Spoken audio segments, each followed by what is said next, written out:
সহধর্মের দেবী সীতাকে লঙ্কার থেকে সসম্মানে মুক্তি করে ফিরে আনে অযোধ্যা নগরী। বর্তমানে অযোধ্যার মহারাজ শ্রী রামচন্দ্র এবং রানী মা সীতা আনন্দে রয়েছেন প্রজাবাসী সকলে। আজ মা সীতার সঙ্গে তার 3 সহোদরী বোন ভরত, লক্ষ্মণ এবং শত্রুঘ্নের স্ত্রী তারা সকলেই অযোধ্যা রাজপ্রাসাদের দিকে আগমন করছে।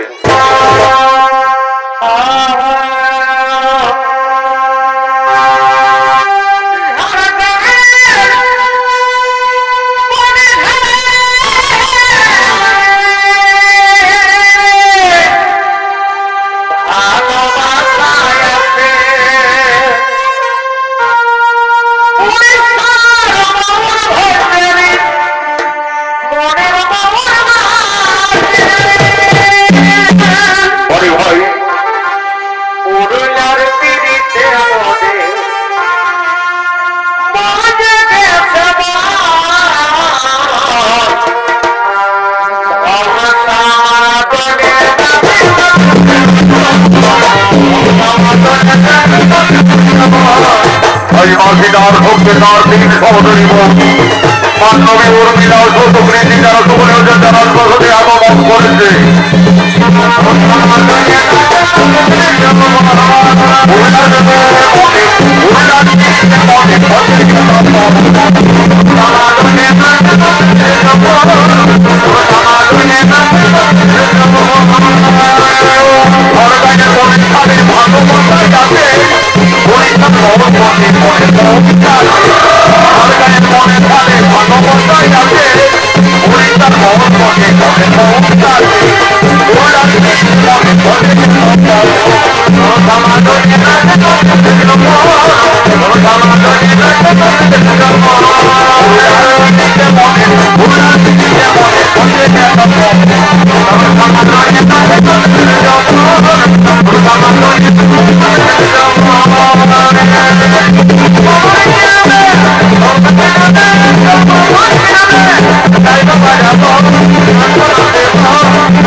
সীতার উদ্দেশ্যে তার 3 আদরের বোন বলছে, দিদি দিদি, তোমাকে না রাক্ষস রাজা রাবণ বনবাস থেকে হরণ করে লঙ্কায় নিয়ে গেছিলেন।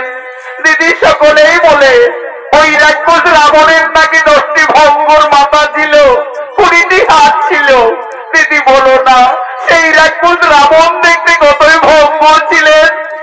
ওরে বোনরা, আমাকে ওই পাপিষ্ঠ রাক্ষস রাবণ বনবাস থেকে হরণ করে লঙ্কায় নিয়ে গেছিলেন দিকে, কিন্তু আমি কোনদিন নন ভরে ওই রাক্ষস রাজা রাবণের দর্শন করেছিলাম না।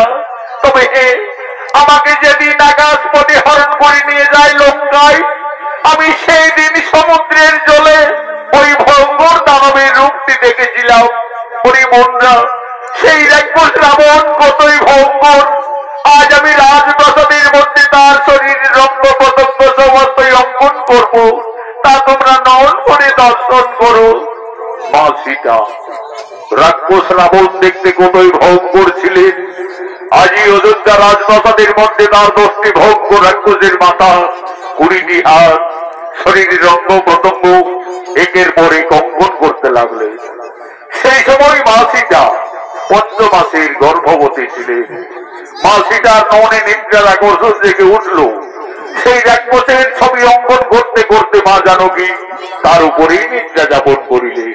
দিদি, মান্ডবী দিদি, ওই দেখো আমাদের সীতা দিদি রাক্ষস রাবণের ছবি অঙ্কন করতে করতে নিদ্রান্বিত হয়ে গেলেন। আমাদের সীতা দেবী পঞ্চমাসের গর্ভবতী, তার বিশ্রামের খুবই প্রয়োজন। চলো দিদি, ততক্ষণে আমরা রাজপ্রাসাদের অন্তরালে যাই। চলো।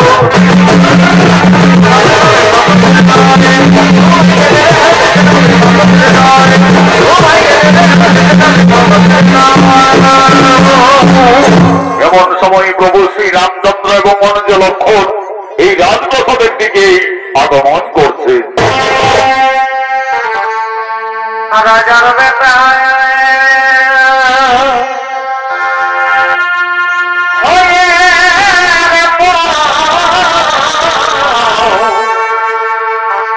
রাজার বেটা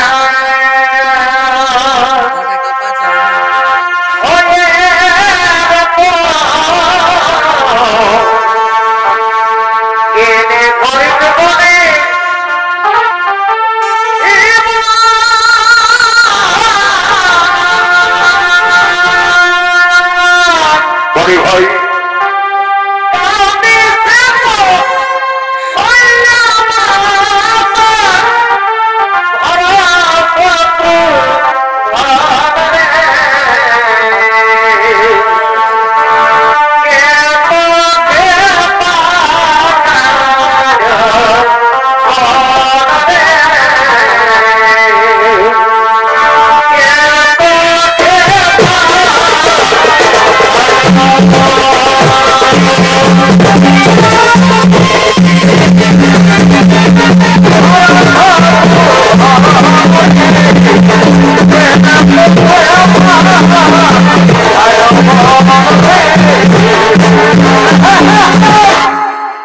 রামচন্দ্রের অভিনয়ে অংশ নিয়েছে স্বর্গীয় আদালত মাহাতো প্রধান শিষ্য ওস্তাদ যুধিষ্ঠির মাহাতো। লক্ষণের ভূমিকায় মানিক কৈবর্ত।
প্রভু শ্রীরামচন্দ্র রাজপ্রাসাদের মধ্যে প্রবেশ করতে দেখতে পাই তার অর্ধাঙ্গিনী রানী সীতা রাজপ্রাসাদের মধ্যে উদ্ভ্রান্ত অবস্থায় পড়ে রয়েছে।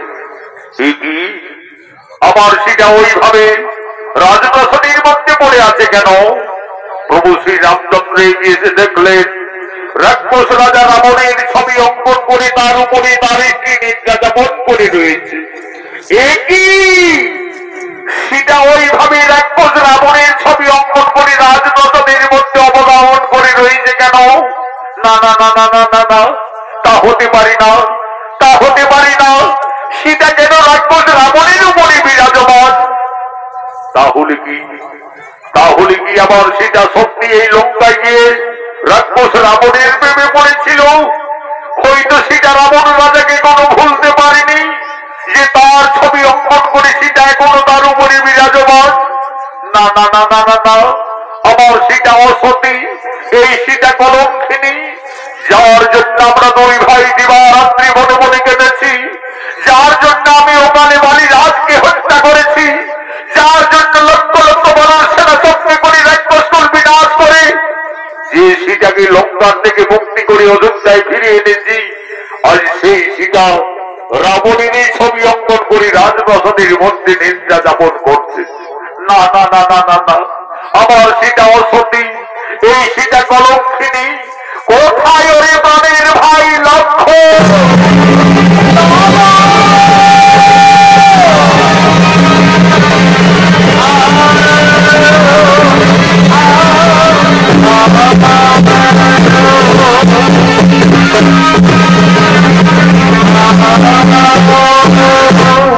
আদেশ করুন দাদা।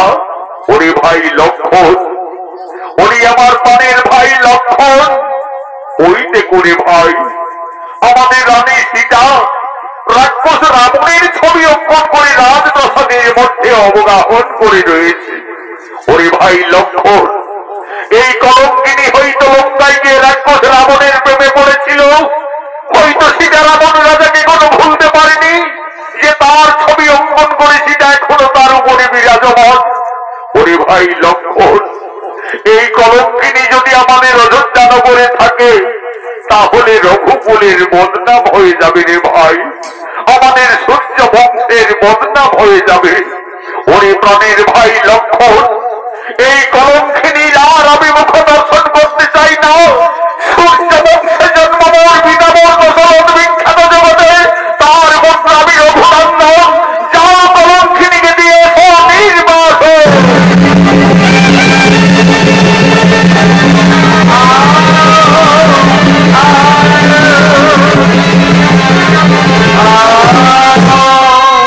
দেবী তুমি একই করলে দেবী, আজ আমাদের অযোধ্যার পবিত্র মাটিকে তুমি কলুষিত করে দিলে।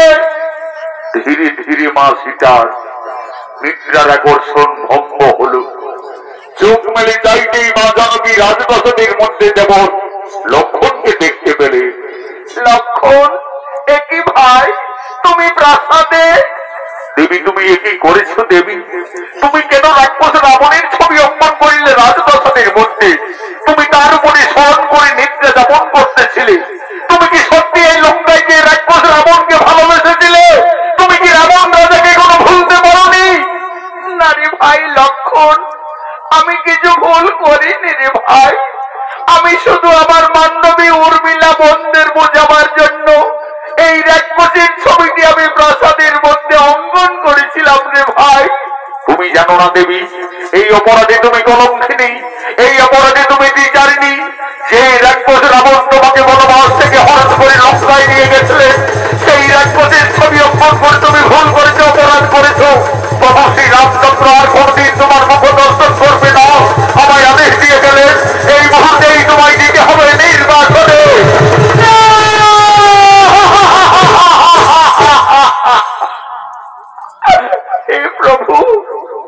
হে প্রভু রঘুনাথ, আজ তুমি আমাকে বিনা অপরাধে কলঙ্কিনী সাজালে।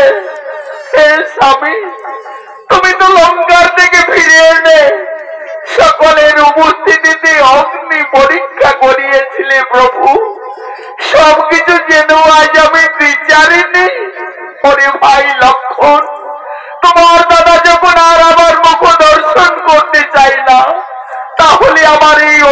অবস্থায় থাকার প্রয়োজন হবে না রে ভাই। চলো ভাই, তুমি আমায় দিয়েছো নির্বাসনে। বিনা দোষে বনবাসী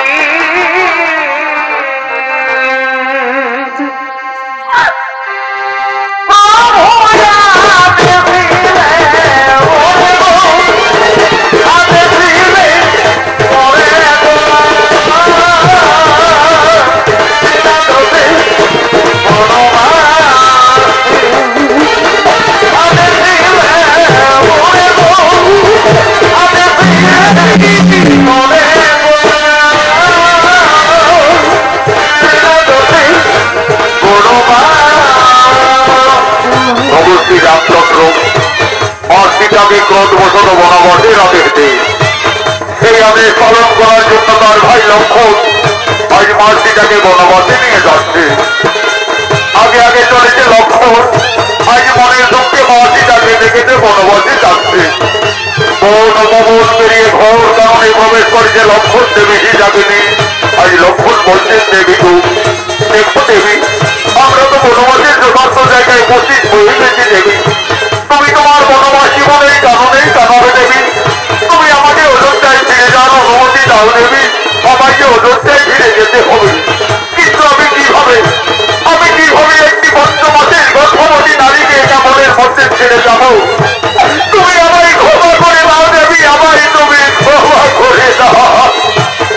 যে জানবীর জন্য আমি 12 বছর অনাহারি অনিদ্রায় ছিলাম, যে জানবীর জন্য আমি শক্তিশাল মান মুক্তি ধারণ করেছি, সেই জানবীকে আমায় বনবাসে দিয়ে যেতে হবে।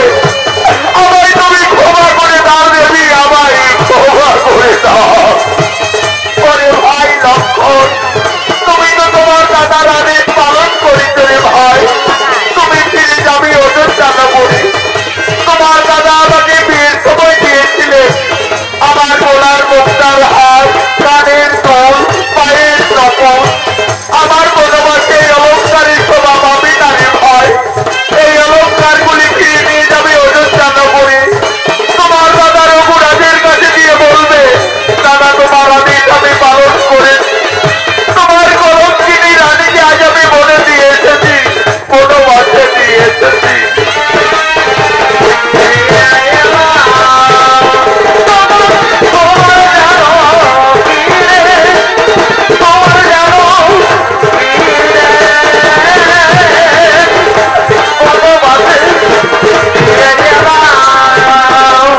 অবশ্যই রামচন্দ্র মা সীতাকে বিয়ের সময় যে যে অলঙ্কার দিয়েছিলেন, আজ মনের দুঃখে মা জানকী বনবাসে কেঁদে কেঁদে গোলার মুক্তার হাত, কানের দোল, পায়ের নবুল একের পর এক সমস্ত অলঙ্কার লক্ষ্মণের হাতে তুলে দিলেন। আজ মা জানকী বলছে, ওরে ভাই লক্ষ্মণ, এই সমস্ত অলঙ্কার ফিরে নিয়ে যাবে অযোধ্যা নগরে। তোমার দাদা রঘুরাজের কাছে দিয়ে বলবে,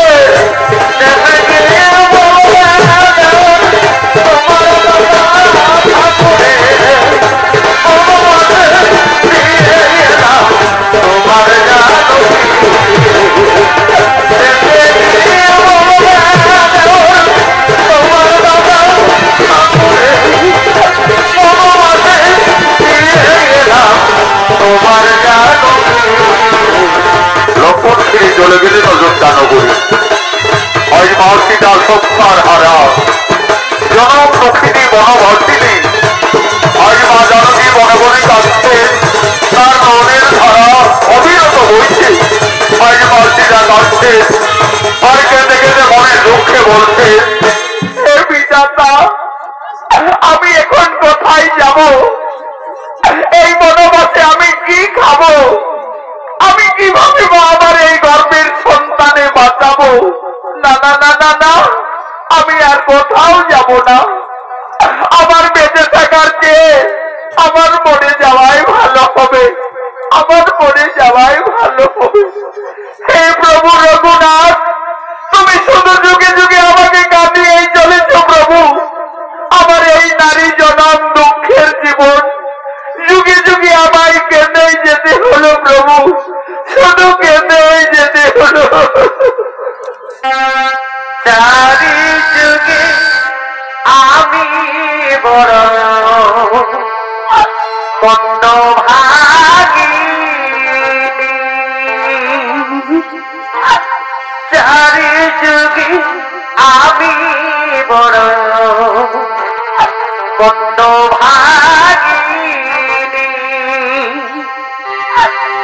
কেঁদে কেঁদে দিন কেটেছি এমনি ভাগিনী,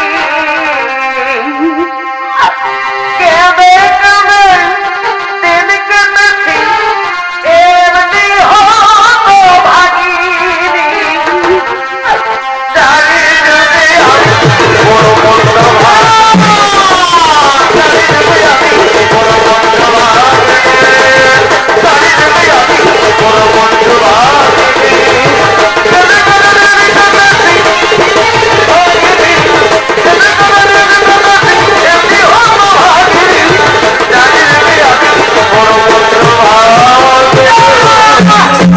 দাঁড়াও ভীমা, তুমি ঘোর নির্জন কাননে কান্দে কান্দে মনের দুঃখে প্রাণ বিসর্জন দিতে যাচ্ছ। তুমি জানো না নারী, মানব জীবনে আত্মহত্যা মহাপাপ।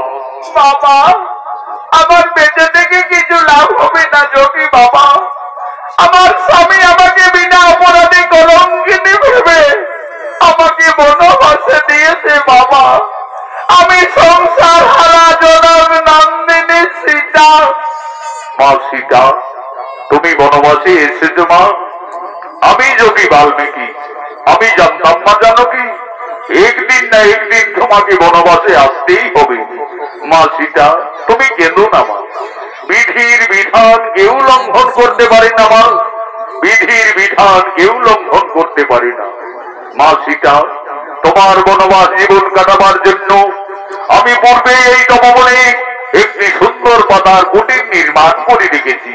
চলো মা জানকী, তুমি না কেঁদে না ভেবে তোমার বনবাস জীবন ওই পাতার কুটিরেই কাটাবে। চলো। আমার গলার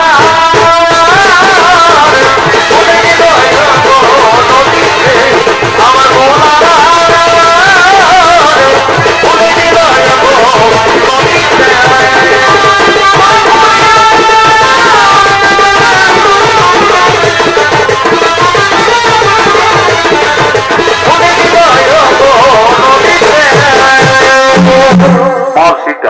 তার বনবাস জীবন ঋষি বাল্মীকির তপবনে কাটাতে শুরু করলেন।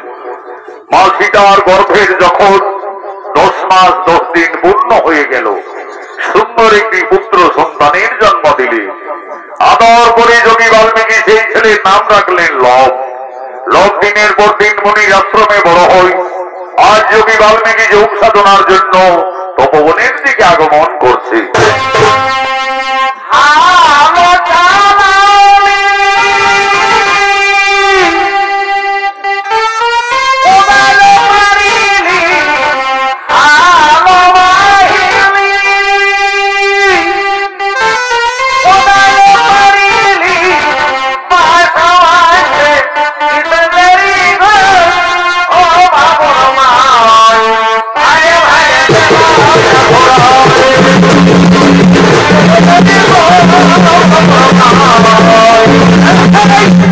যোগী বাল্মীকির অধীনে জগদীশ মাহাতো।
ঋষি বাল্মীকি আজ তপবনে যোগী যোগ সাধনায় রত হলে ও নমো শ্রী ব্রহ্মদেবায় নমো নমঃ ও নমো শ্রী ব্রহ্মদেবায় নমো নমঃ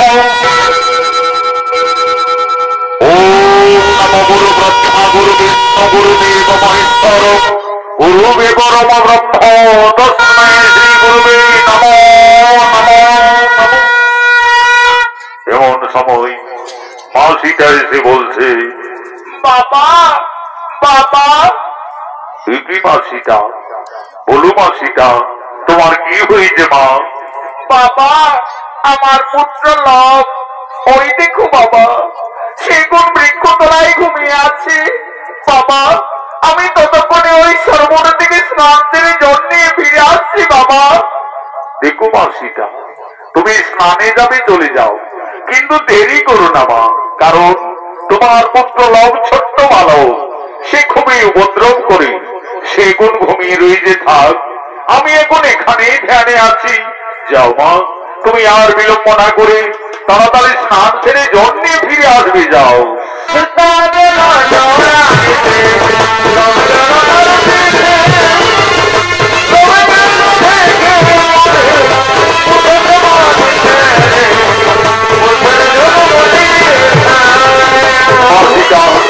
সরোবরে স্নানে চলে গেলে ঋষি বাল্মীকি বসলেন পুনরায় ধ্যানে। এমন সময় লবের ঘুম ভেঙে যায়। লব তার মায়ের পিছনে পিছনে ছুটে চলে গেলেন সরোবরের দিকে। মনির ধ্যান ভঙ্গ হল, মনি দেখতে সেখানে লোভ নেই। কি লোভ তো বৃক্ষতলায় ঘুমিয়েছিল, তাহলে ছেলেটি হঠাৎ গেল না কোথায়? ওরে লোভিত, তুমি কোথায় গেলে? ফিরে এসো।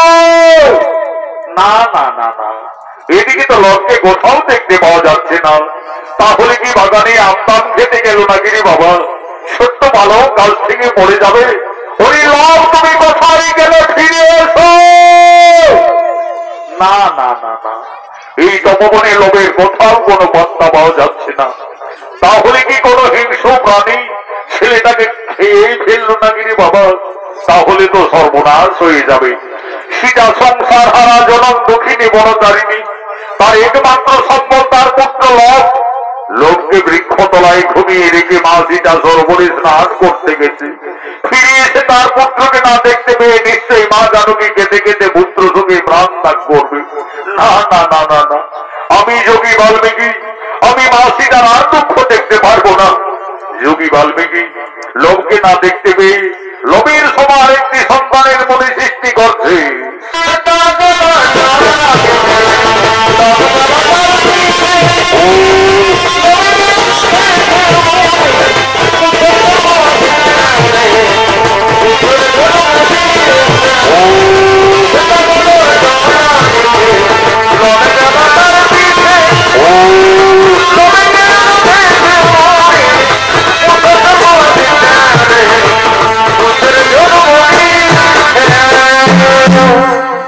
সীতা সরোবর থেকে স্নান করে ফিরে এসে দেখছে লোভের মতো আরেকটি ছেলে সেই বৃক্ষতলায় ঘুমিয়ে রয়েছে। বাবা বাবা, ওই ছেলেটি আবার কোন ছেলে বাবা? কেন মা সীতা, তোমার পুত্র লোভ। তুমি এই তো বলে গেলে বাবা আমার সন্তান ঘুমিয়ে আছে, তাকে তুমি দেখো। আমি তো দেখছি মা, তোমার পুত্র তো বৃক্ষতলায় ঘুমিয়ে রয়েছে। না বাবা, তোমার কথা ভুল হচ্ছে। এই দেখো বাবা, আমার ছেলে তো আমার পিছনে পিছনে সরোবরে ছুটে গেলেন। মা সীতা, আমার ভুল হয়ে গেছে মা, আমি ভুল করে ফেলেছি মা। আমি ভেবেছিলাম লোভকে এই তপবনে কোনো হিংস্র জন্তু খেয়ে দিয়েছে। আমি তোমার দুঃখ না সইতে পেরে মা জানকী, আমি যে লোভের মতো আরেকটি সন্তানের সৃষ্টি করিলাম মা। লোক যেমনি তোমার পুত্র আমি সৃষ্টি করেছি, তার নাম রেখেছি কোষ। কোষ হবে তোমার ঠিক তেমনি পুত্র। কোষ কোষ কোষ, তুমি উঠে এসো কোষ। ওই দেখো কোষ, তোমার মাথা দাঁড়িয়ে আছে। যাও কোষ, তুমি তোমার মায়ের কোলে চলে যাও। মা সীতার একটি সন্তান ছিল। যোগী বাল্মীকির আশীর্বাদে মা জানকীর তপবনে 2টি পুত্র হল। তার 2 সন্তানকে নিয়ে মা সীতা তার বনবাস জীবন আনন্দেই কাটাতে চলেছে।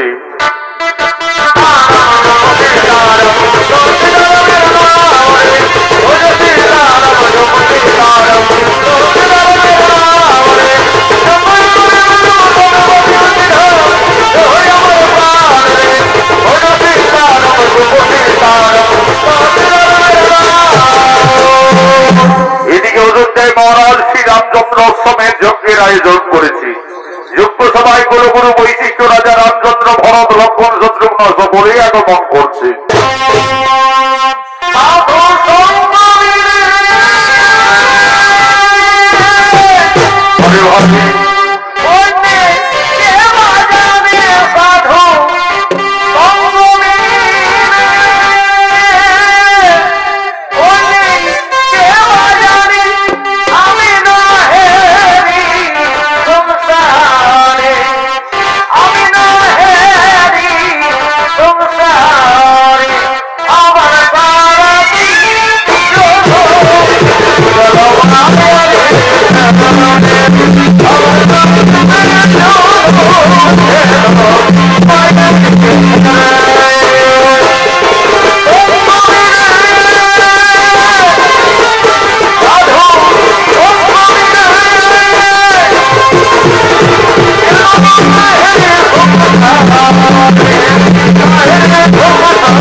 রাজা রামচন্দ্র বলছেন, হে গুরুদেব বৈশিষ্ট্য, আমি প্রজাবাসীদের মঙ্গল কামনার্থে অশ্বমেধ যজ্ঞের আয়োজন করেছি।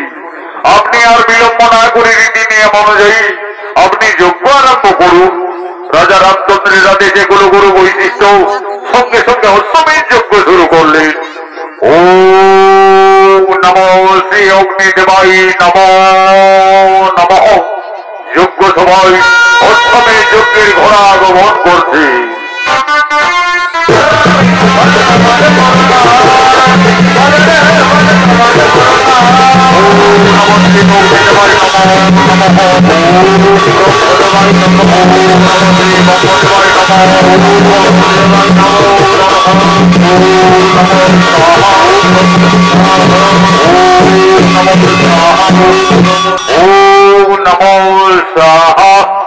এই রাজা শ্রী রামচন্দ্র, আমাদের অশ্বমেধ যজ্ঞ প্রায় সমাপনের মুখে।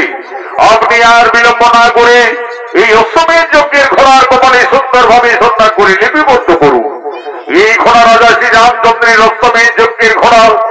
এই ঘোড়া যতদূর পরিভ্রমণ করবে ততদূর অযোধ্যার সীমানা বলে পরিচিত থাকবে।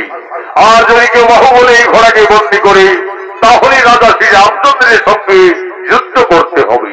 কুলগুরু বৈশিষ্ট্যের আদেশে রাজা শ্রী রামচন্দ্র অশ্বমেধ অশ্বমেধ যজ্ঞের ঘোড়ার কপালে লিপিবদ্ধ করিলেন। ঘোড়া যজ্ঞস্থল থেকে যাচ্ছে। ঘোড়ার পিছনে পিছনে অযোধ্যার সমস্ত সেনারা যেতে লাগলে।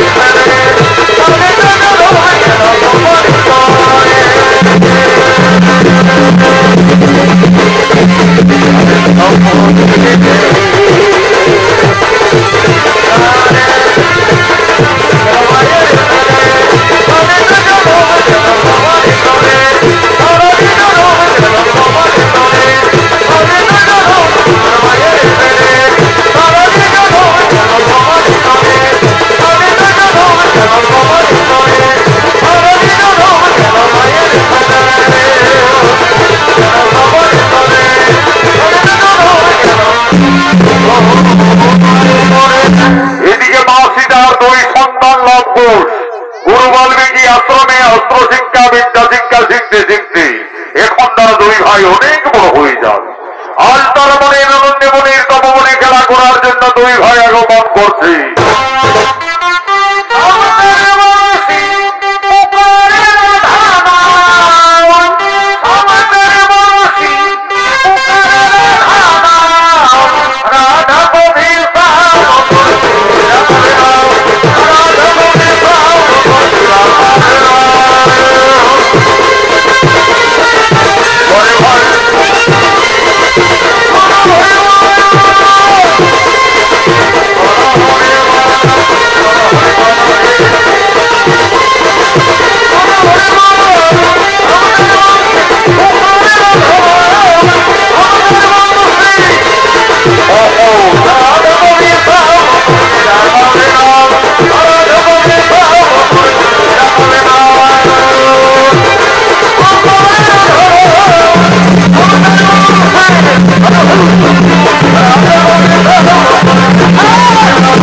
এরাই হল মা সীতার দুই আদরের সন্তান লব ও কুশ।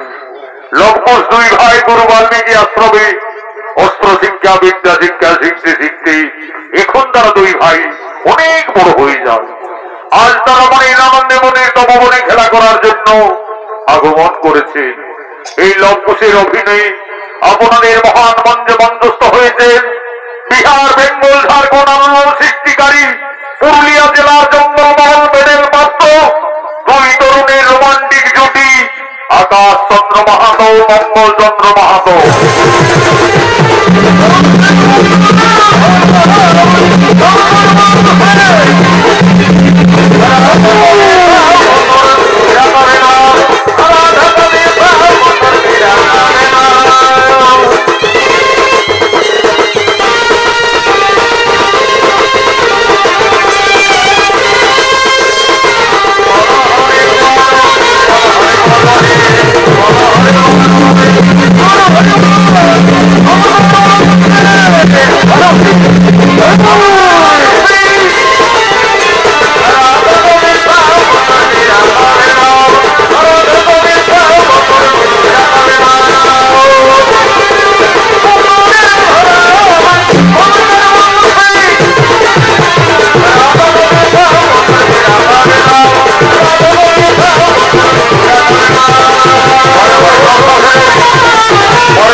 অস্ত্র শিক্ষা পরীক্ষার্থী ঋষি বাল্মীকি মনে মনে ছলনা করলো।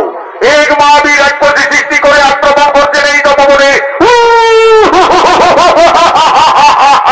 ওরে ভাই কুশ, ওই দেখো ভাই একটি ভয়ঙ্কর রাক্ষসী এই তপবনের দিকে ছুটে আসছে। চলো ভাই, ততক্ষণে আমরা কুটিরে পালিয়ে যাব। না দাদা, আমরা কুটিরে পালাতে যাব কেন? আমাদের তো গুরুদেব ঋষি বাল্মীকি অস্ত্র শিক্ষা শিখিয়েছে। চলো না দাদা, সেই অস্ত্র বনে আমরা ওকে বিনাশ করে দেব। তবে তাই চলো ভাই, তাই চলো। এই রাক্ষসী এই তপবনে আর এক পা এগিয়ে এলে আজ তোকে আমরা সকলে বিনাশ করবো। কি এত সাহস তোদের অনিযোগী ভালো? আজ আমি তোদের তপবনে খেয়ে ফেলবো।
আমি তোমাদের দুইজনকে অস্ত্র শিক্ষা পরীক্ষার্থী আমি মনে মনে ছলনা করে এই মহাবীর রাক্ষসী সৃষ্টি করে তোমাদের আক্রমণ করেছিলাম।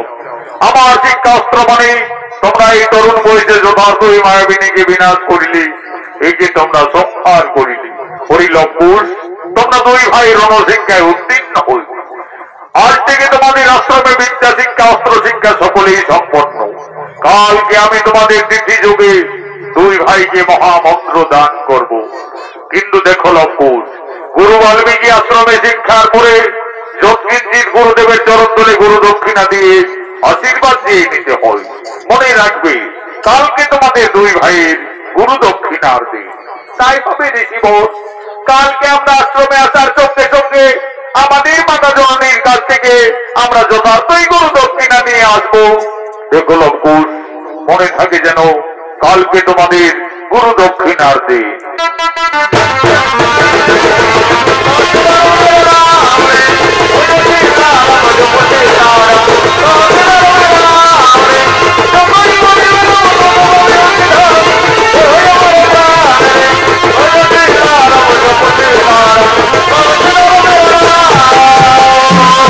মনের আনন্দে তারা দুই ভাই চলে গেলেন কুটিরে। কুটিরে গিয়ে তাদের মাতা সীতার কাছে তারা নিবেদন করছে, মা মাতা তুমি কোথায়? কি হয়েছে লবকুশ? ওইভাবে মা মা চিৎকার করতে করতে কুটিরে এলি, তপবনে কিছু বিপদ হয়েছিল নাকি বাবারা? না মাতা, আজ আমরা তপবনে একটি ভয়ঙ্কর রাক্ষসীকে দুই ভাই বিনাশ করে দিয়েছি মা। আমাদের গুরুদেব ঋষি বাল্মীকি বলেছেন আমরা অস্ত্র শিক্ষায় সফল হয়ে গেছি মা। আমাদের বিদ্যা শিক্ষাও সম্পন্ন। কালকে আমাদের আশ্রমে গুরু দক্ষিণা দিতে হবে। দাও মা, আমাদের গুরু দক্ষিণা দাও। অরে লবকুশ, তোমরা তো দুই ভাই বড় হয়েছ, তোমরা তো সকলেই বুঝতে পারছো আমরা যে বনবাসী বাবারা, আমাদের কুটিরে কিছু নেই লবকুশ। আমি কি দিয়ে তোমাদের গুরু দক্ষিণার থেকে মুক্তি করবো? মা তুমি কেন না মা, তোমার দিবারাত্রি কান্না আমরা যার কিছুতেই সইতে পারি না। জানো মা, আমাদের ঋষিবর যোগী বাল্মীকি বলেন চুরি করা অপরাধ, কিন্তু চেন না অপরাধ নয়। ওই তো মাতা, ওদেরই নগর দেখা যাচ্ছে। চলো না মা, আমাদের গুরু দক্ষিণার জন্য সকলের কাছে কিছু কিছু সাহায্য চেয়ে নেবে। মা সীতা একদিন ছিলেন অযোধ্যায় মহারানী, আর সে ভাগ্য ফেরে সংসার হারা জনম দুঃখিনী বনবারী। তার দুই সন্তানের গুরু দক্ষিণা দেওয়ার মতো মা সীতার কুটিরে কিছুই নেই। আজ মনের দুঃখে মা জানকী এই নগরের দ্বারে দ্বারে সকলের কাছে করজোড়ে নিবেদন করছে, হে ভক্তগণ, আজ আমি খুবই সংকটে পড়েছি। আমার দুই অবধ সন্তানের গুরু দক্ষিণা দেওয়ার মতো আমার কাছে কিছুই নেই। আজ আমি সকলের কাছে করজোড়ে নিবেদন করছি, আপনারা সকলে কিছু কিছু সাহায্য করে আমার দুই সন্তানের গুরু দক্ষিণার থেকে আপনারা মুক্তি করে দিন, মুক্তি করে দিন।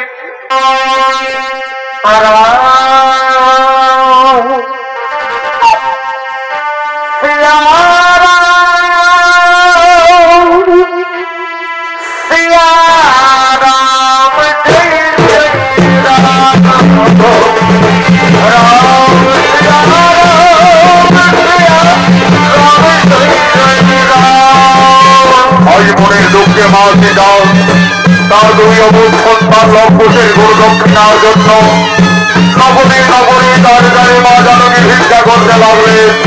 সকলের কাছে মা সীতা সাহায্য চাইতে লাগলেন।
তার দুই অবধ সন্তান লবকুশের গুরু দক্ষিণার জন্য নগরে নগরে দ্বারে দ্বারে সকলের কাছে সাহায্য চাইবে। সকলের মনে দয়া হলো, করুণা হলো, যে যেমন পারলেন লবকুশের গুরু দক্ষিণার জন্য সকলে কিছু কিছু আর্থিক সাহায্য করলেন। মা জানকীর বনবাস জীবনে যথেষ্টই অর্থবত্রা হলো। আজ মা সীতা বলছে, অরে লবকুশ, এই তো বাবারা আমাদের সকলেই দয়া করেছে। এই মন্ত্রাশ্রমে গিয়ে গুরুদেবের চরণ তলে দিয়ে তোমরা গুরু দক্ষিণার থেকে মুক্তি হবে বাবারা, গুরুনাথ দক্ষিণার থেকে মুক্তি হবে। যাও মা সীতা নগরে নগরে ভিক্ষা করে যেটুকু অর্থ পেয়েছিলেন সমান ভাবে তার দুই সন্তানের হাতে তুলে দিলে। আজ মা জানকী বলছে অনে লক্ষণ আর বিলম্ব করো না বাবারা, মা তুমি কেন্দ্র না মা, তুমি কুটিরে যাও মা, আমরা গুরু দক্ষিণা দিয়ে অচিরেই ফিরে আসবো মা, অচিরেই ফিরে আসবো।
আমরা আমাদের গুরু দক্ষিণা নিয়ে এসেছি, এই সামান্য অর্থপত্র নিয়ে আমাদের আশীর্বাদ করো, আমাদের গুরু দক্ষিণার থেকে মুক্তি করে দাও।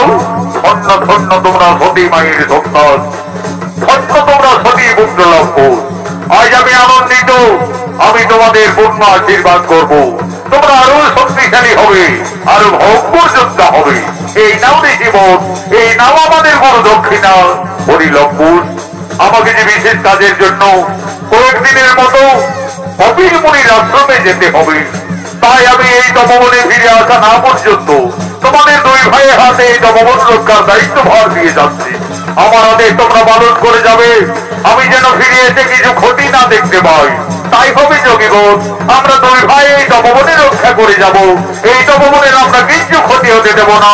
তাহলে লক্ষ্মণ আমি যাই কপিল মুনির আশ্রমে।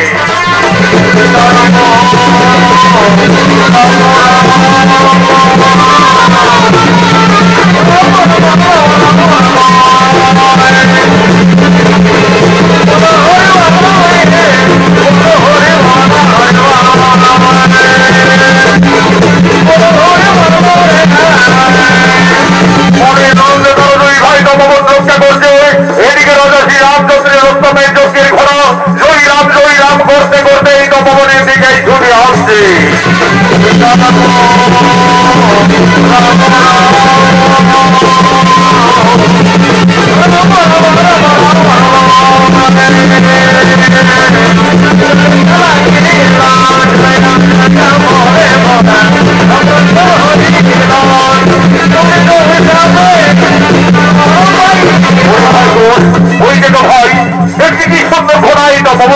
করেছি দাদা, কত বড় ঘোড়া দাদা, আমার ঘোড়ার পিঠে যাবার খুবই ইচ্ছে করে দাদা, আগে আমি একটু ঘোড়ার পিঠে যাবো দাদা। ওরে ভাই বোস নামো নামো নামো, ওই দেখো ওই ঘোড়ার কপালে কি লেখা রয়েছে, কি লেখা আছে দাদা? লেখা আছে এই ঘোড়া অযোধ্যার মহারাজ শ্রী রামচন্দ্রের অষ্টমের যজ্ঞের ঘোড়া। এই ঘোড়া যত দূর যাবে তত দূর অযোধ্যার সীমানা বলে পরিচিত থাকবে। আর যদি কেউ বাহু বলে বন্দি করে তাহলে রাজা শ্রী রামচন্দ্রের সঙ্গে যুদ্ধ করতে হবে। দাদা এই ঘোড়া তো আমাদের গুরু বাল্মীকির তপবনে প্রবেশ করেছে, আমাদের তো গুরুদেব এই তপবন রক্ষার দায়িত্ব ভার দিয়ে কপিল মুনির আশ্রমে গমন করেছে। চলো দাদা, গুরুদেবের আদেশে আমরা বন্দি করবো, প্রয়োজনে আমরা যুদ্ধই করবো, তবে তাই চলো ভাই। হরি অর্থ তুমি আমাদের বন্ধু, আমাদের সঙ্গে তপবনে খেলা করবে। চলো ভাই গোট, আমাদের বন্ধু ঘোড়ার পিঠে চড়ে আমরা এই তপবনে খেলা করি।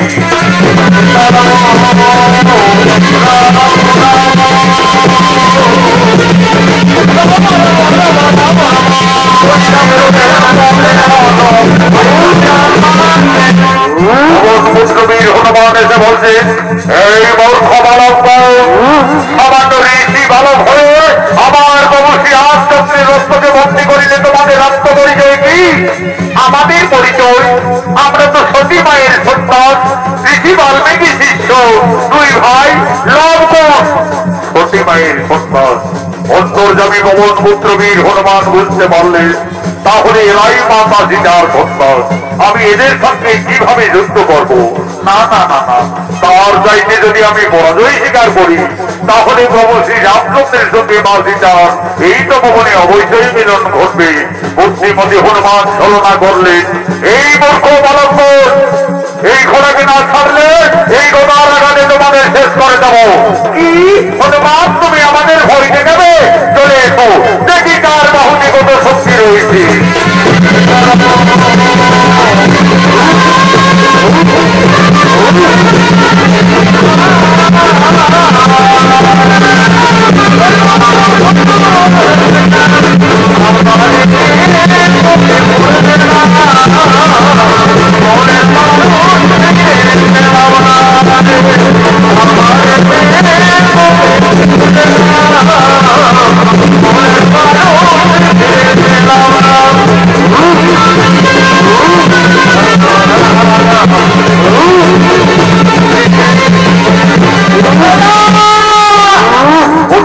হনুমান লঙ্কুশের সঙ্গে পরাজয় স্বীকার করলেন।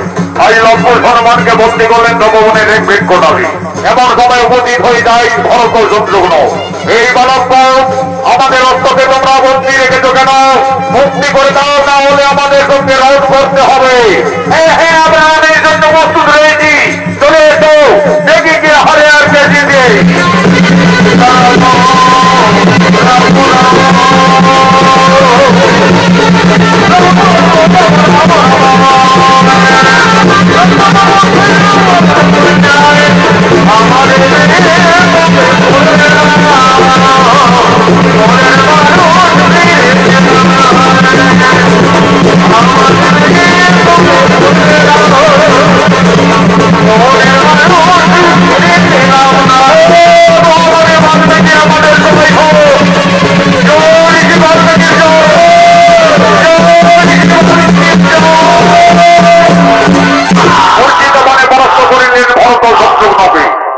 এমন সময় উপস্থিত হয়ে গেলেন অযোধ্যার মহারাজ শ্রী রামচন্দ্র এবং অনুজ লক্ষণ।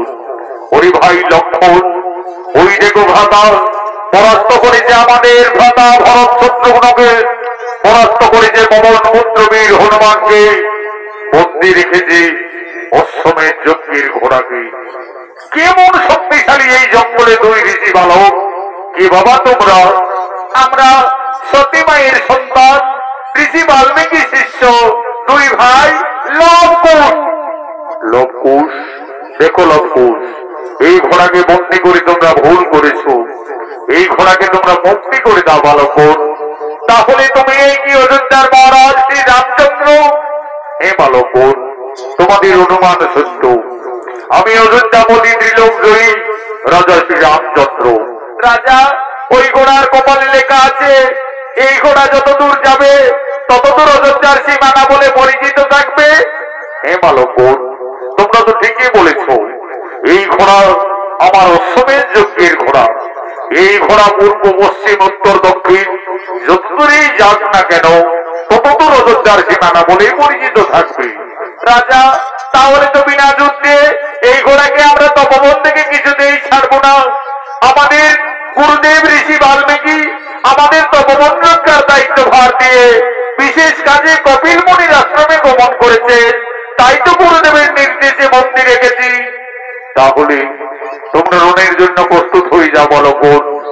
আমার সঙ্গে যে তোমাদের রণ করতে হবে, আর আমি ত্রিলোক বিজয়ী। আমার সঙ্গে তোমরা কিছুতেই রণে উত্তীর্ণ হতে পারবে না। আমার রণে তোমাদের মৃত্যু হয়ে যাবে।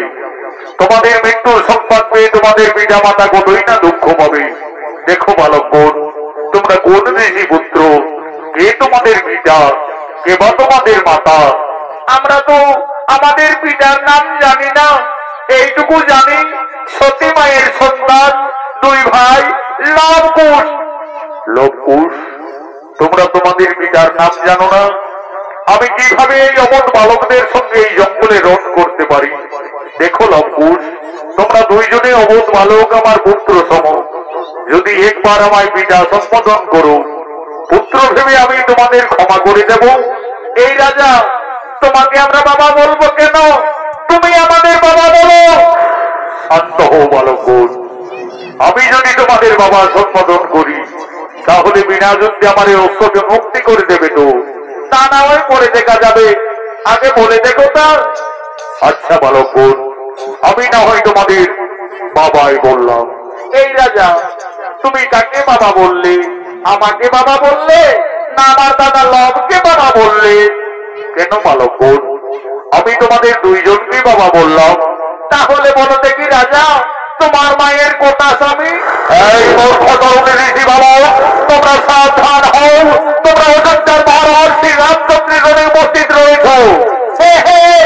আমরা সতী মায়ের সন্তান রঙকে ভয় পাই না রাজা। চলে এসে সম্মুখ সমরে, বিনা যুদ্ধে না চালিব তবে যজ্ঞের ঘোড়া।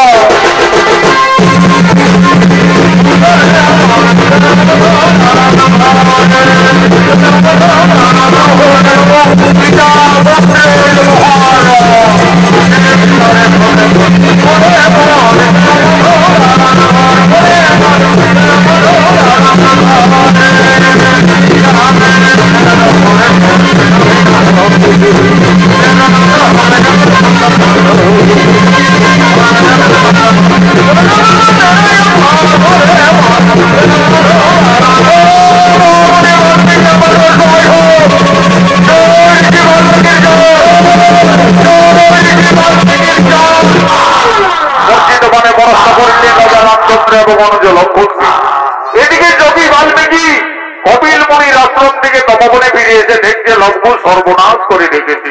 ওরে শিষ্যগণ, কোথায় তোরা লম্ব? আমার অবর্তমানে এইভাবে তপবনে। শিবন, আমরা তো তোমার আদেশ পালন করে চলেছি। এই তপবন রক্ষা করতে গিয়ে এই সমস্ত যোদ্ধাদের ওনে পরাস্ত করে দিয়েছি।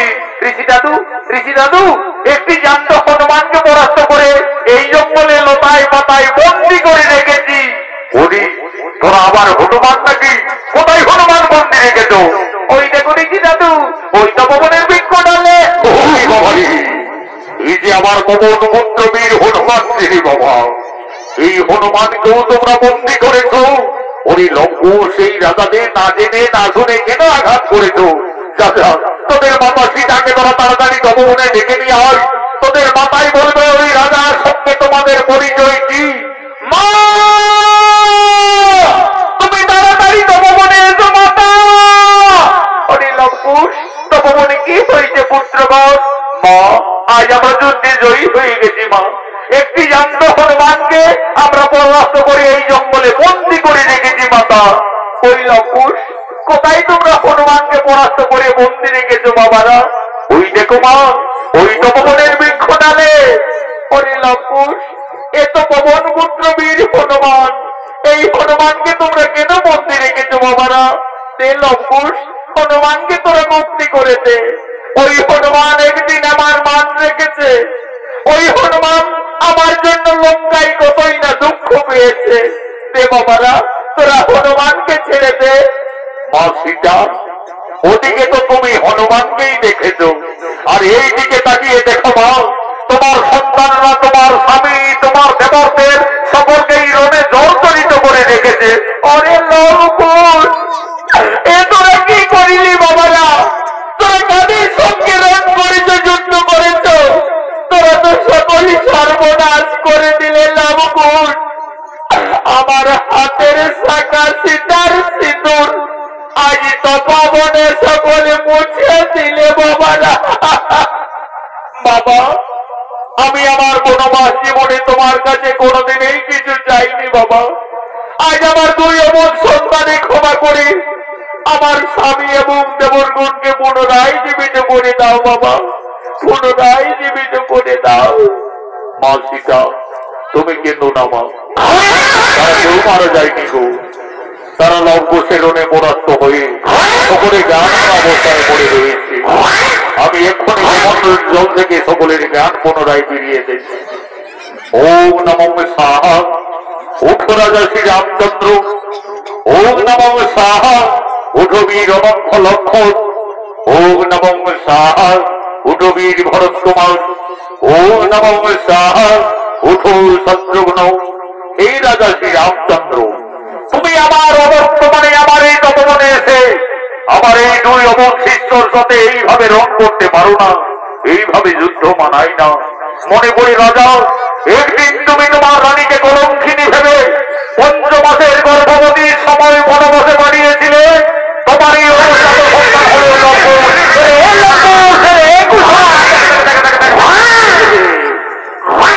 দেখো লম্বর, যাদের সঙ্গে তোমরা যুদ্ধ করছো, ঝগড়া করছো, তারা নাকি তোমরা জানো না, চেনো না। তারা তোমাদের এই বংশের লোক, সম্পর্কে সকলেই তোমাদের কাকা। আর যে রাজার সঙ্গে তোমরা রণ করেছো, ওই রাজা শ্রী রামচন্দ্র হলো তোমাদের জন্মদাতা পিতা। ঋষিবর, ওই রাজা আমাদের জন্মদাতা পিতা। এ লঙ্কুশ, তোমরা তো রাজপুত্র। যাও, তোমাদের ভুল স্বীকার করে অবিলম্বে করো জোরে ক্ষমা দিয়ে নেমে যাও। পিতা, পিতা আমাদের ক্ষমা করে দাও পিতা, আমরা ভুল করে রণ করেছি। ওরে লঙ্কুশ, আজ আমার মনে পড়েছে বাবারা, আমি যেদিন রাক্ষসকুল বিনাশ করে লঙ্কার থেকে ওই আমার সীতাকে অযোধ্যায় ফিরিয়ে এনেছিলাম, সেইটি রাবণের মাতা নিকষা কেঁদে কেঁদে আমায় অভিশাপ দিয়েছিলেন। বলেছিলেন, ওরে বনবাসী শ্রী রামচন্দ্র, আজ যেমন পুত্র সঙ্গে আমাকে কাঁদতে হচ্ছে, আমিও তোমাকে অভিশাপ দিচ্ছি, তুমি ত্রিলোক জয়ী হলো। একদিন না একদিন তোমার পরাজয় নিশ্চিত হবে তোমার পুত্রের হাতে। আজ আমার সেই অভিশাপের কথা মনে পড়িল লঙ্কুশ, তোমরাই আমার পুত্রগণ। এসো বাবারা, আমার পক্ষে এসো। মা জানকী, আর তুমি খেতো না মা, তোমার বনবাস জীবন শেষ হয়ে গেল মা সীতা, তোমার আনন্দের দিন এসেছে। যাও মা, তোমার পরিবারের সকলে তোমার অপেক্ষায় দাঁড়িয়ে রয়েছে। রাজা শ্রী রামচন্দ্র একদিন মা সীতাকে কলঙ্কিনী দ্বিচারিণী ভেবে ক্রোধবশত 5 মাসের গর্ভবতীর সময় বনবাসে পাঠিয়েছিলেন। ঋষি বাল্মীকির কৃপায় ফিরে পেলেন তার স্ত্রীর পুত্রটি। আনন্দ হলো, জয় জয়কারে রাম ভক্ত পবন পুত্র বীর হনুমান বলছেন, বলো বলো সীতামতি রাজা শ্রী রামচন্দ্র কি।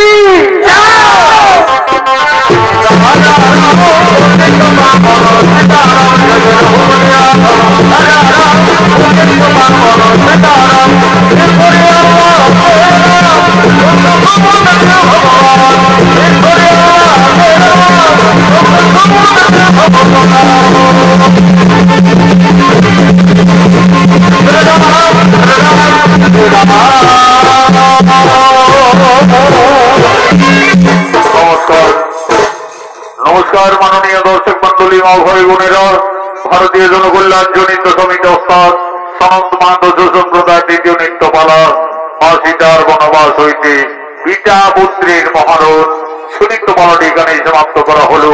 নমস্কার, জোহার।